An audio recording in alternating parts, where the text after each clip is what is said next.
member for Fredericton South. Merci, Monsieur le Président. It's a pleasure to rise in the House at second reading to speak to Bill 8, the Fiscal Transparency and Accountability Act. It's a mixed bag, Mr. Speaker. The transparency election commitments legislation we've had is largely repeated here with some additions which perhaps don't represent improvements. To go back to the idea of requiring auditors to audit the election platform costing of parties just seems a way of putting money in the hands of auditors and not achieving any accountability or transparency, because they have no means to really judge whether the costing is reflecting of anything close to an accurate number for the items in election platforms. I certainly have been one, and I've said it repeatedly publicly in the campaign as well, that I support the Auditor General's commitment or repeated calls for establishing a debt reduction strategy, Mr. Speaker.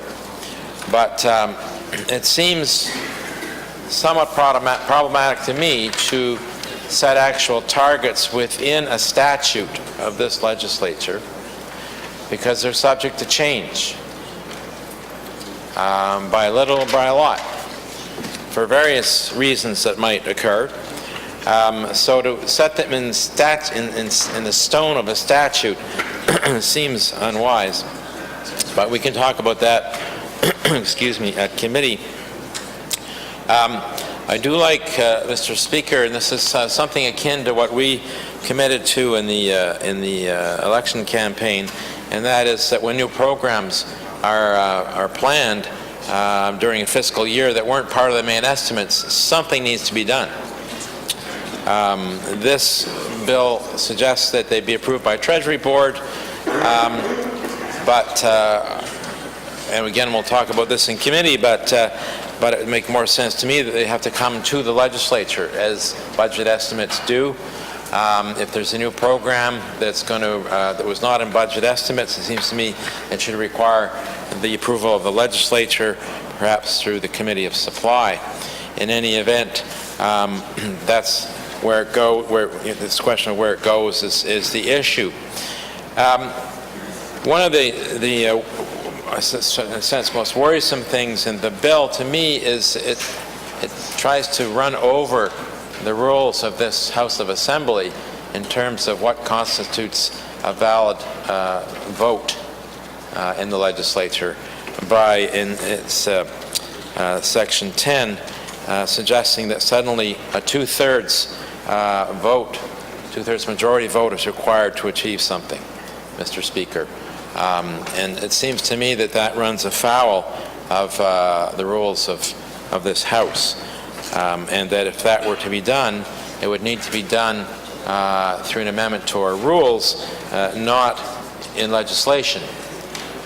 This opens a slippery slope, if it were to be passed intact this way, Mr. Speaker, to have this kind of provision inserted in all kinds of legislation. A parallel problem developed when, for the first time, some governments back, provisions were inserted in a statute to override the right to information legislation.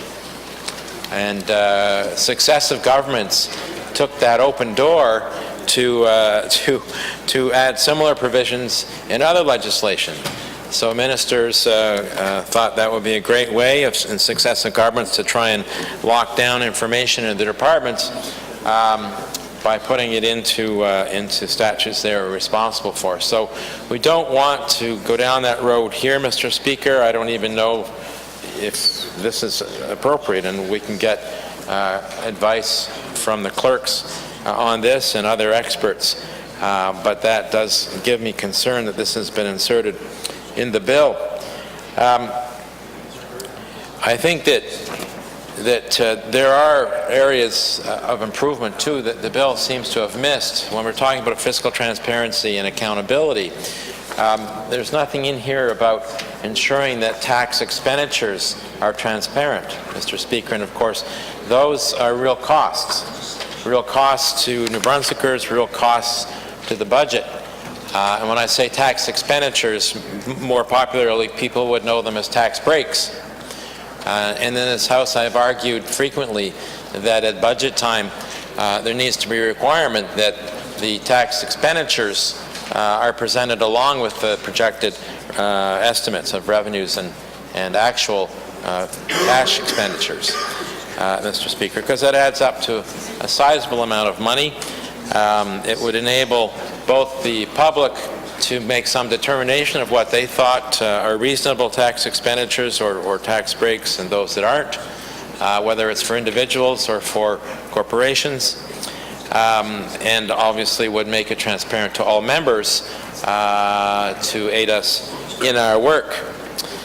Similarly, Mr. Speaker, in terms of transparency on the revenue side of our fiscal situation, when it comes to corporate income tax, we well know, but we can go look, we all know what publicly traded companies pay in corporate income tax because that information is readily made public in their annual financial statements. You can go read it and you can see what they pay.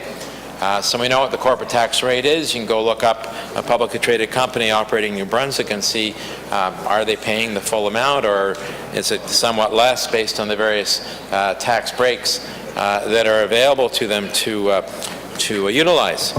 That doesn't exist for private corporations, Mr. Speaker, and we probably have a greater preponderance of private corporations in New Brunswick than other provinces. So this bill, for example, could have, in the name of fiscal transparency, ensured that private corporations publicly report their corporate income tax payments on an annual basis, just like publicly traded corporations do. So that would certainly increase fiscal transparency, Mr. Speaker, because when it comes down to it, we argue over corporate tax rates, but really what matters in the end is what to the budget is what actually is received, and rarely do we receive the revenue that you would expect based simply on the tax rate that's set because of the various tax expenditures that are available, and other ways that legally companies are able to avoid paying some of their taxes, and that again leads to a lack of transparency, and of course we miss out on revenues that we importantly need in New Brunswick, Mr. Speaker, to pay for our public services. So we have these discussions about the corporate tax rate, and the assumption in the premise of the discussion is that all that revenue actually is received into the budget, but actually I would argue that it's my hunch, because we haven't seen the numbers, is that it's a rather small percentage of what one would expect based on the corporate tax rates and the corporate income of the enterprises operating in the province. So there are some good things in the bill, Mr. Speaker. There are some things that could be improved with amendments, and there are some things that are just plain missing out of the bill. So my colleagues and I certainly look forward to further discussion on Bill 8 at committee stage. And with that, Mr.